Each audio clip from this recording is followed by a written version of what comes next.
This is Channel 2 News, coverage you can count on. And we have 3 confirmed fatalities. They were sightseeing over the Grand Canyon in a helicopter Saturday evening just before sunset when something went horribly wrong.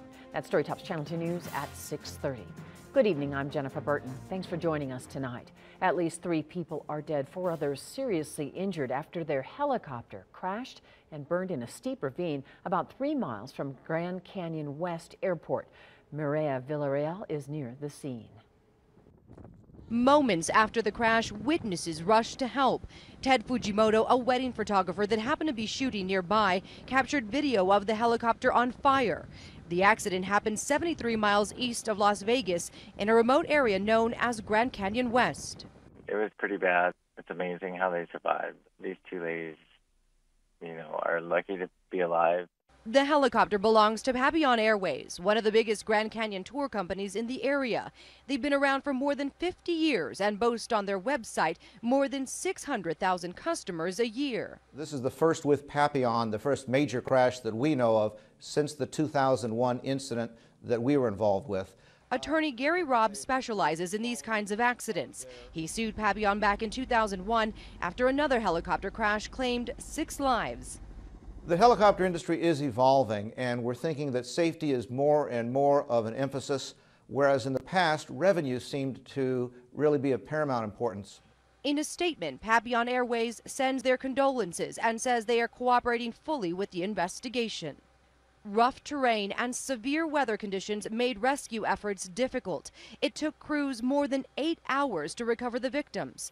4 out of the 7 on board survived and are being treated at a hospital in Las Vegas. All 6 of the passengers that were on board, including the 3 that were killed, were tourists from the United Kingdom. The Hualapai Police Department is working closely with the consulate's office to help all of the affected families. NTSB and FAA investigators are also here at the Grand Canyon to help with the investigation, and for now, all commercial choppers are grounded.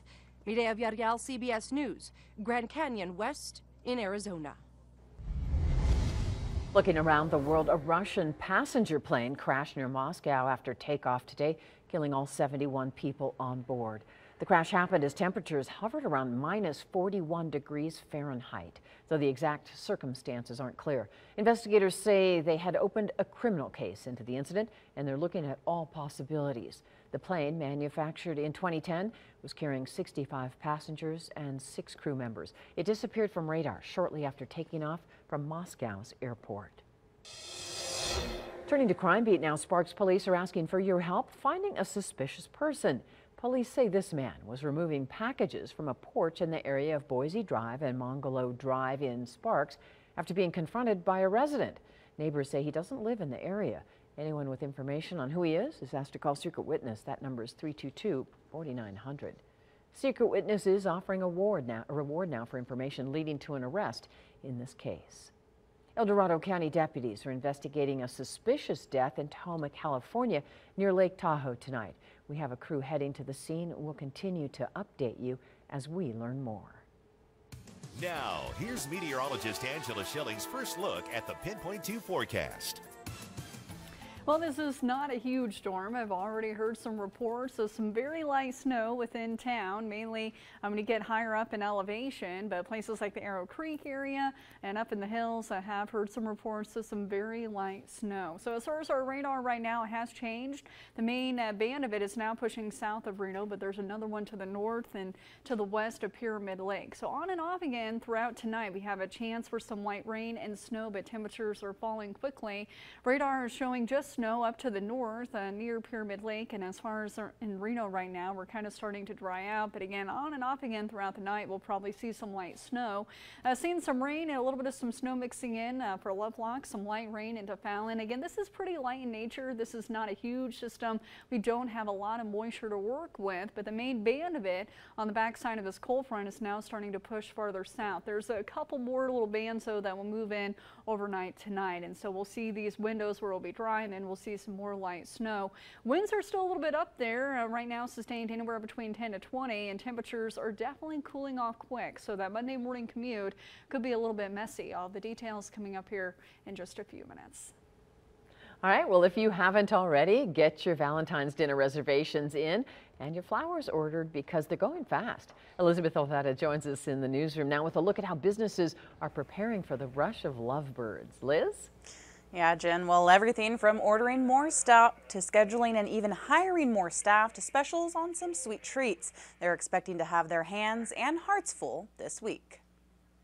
This is basically the design area. It's a busy Sunday for Sparks Florist. We're getting ready for the biggest couple of days of the year. As the worker bees go a mile a minute, preparing arrangements to go out for delivery. They'll see anywhere from 300 to 400 deliveries Monday, 500 to 600 on Tuesday, and a whopping 1,000 on the big day alone. And with well-prepared lovers putting in their orders as early as New Year's, it's no surprise those numbers overshadow their usual deliveries. Oh gosh, a regular day, 50 to 75. So yeah, it goes up, 10 to 15 times. They also prepare by hiring extra hands, around 50 more staff members to be exact. A Valentine scheduling phenomena you'll also see at popular restaurants like P.F. Chang's. We add about 20% more team members on that day compared to a regular Friday or Saturday night. With more than 4 dozen reservations already booked for Wednesday. We get reservations months in advance, but we really see a lot about a week before. And with a menu that boasts food made in-house from scratch, that also requires ordering a whole lot of extra stock.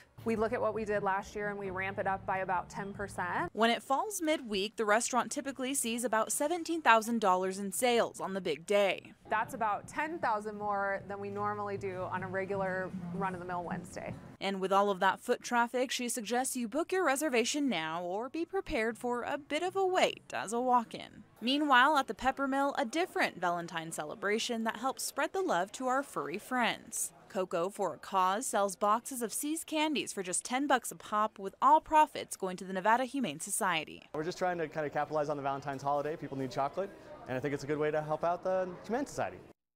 Now, Sparks Florist will also continue accepting last-minute delivery orders the day of, but Shepard tells me they do tend to run out of popular arrangements like roses, so she says this is the perfect reminder to put them in as soon as possible. Covering the story live in the newsroom, Elizabeth Olvera, Channel 2 News. Looking to our community now, the city's first ever punk rock flea market continued in Sparks today.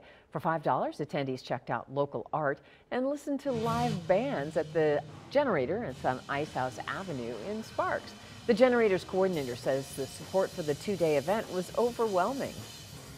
Being able to offer this to a town that I love so much and bring people together has just been like, I couldn't have wished for anything more. The event ended at about 6 tonight. Still to come on Channel 2 News at 6:30, Jack Sutton takes us behind the scenes at the Blue Tie Ball, where athletes and cheerleaders team up on the entertainment. That's next. You're watching Channel 2 News at 6:30 with Jennifer Burton, Dallas Kolodny on sports, and meteorologist Angela Schilling with your Pinpoint 2 forecast.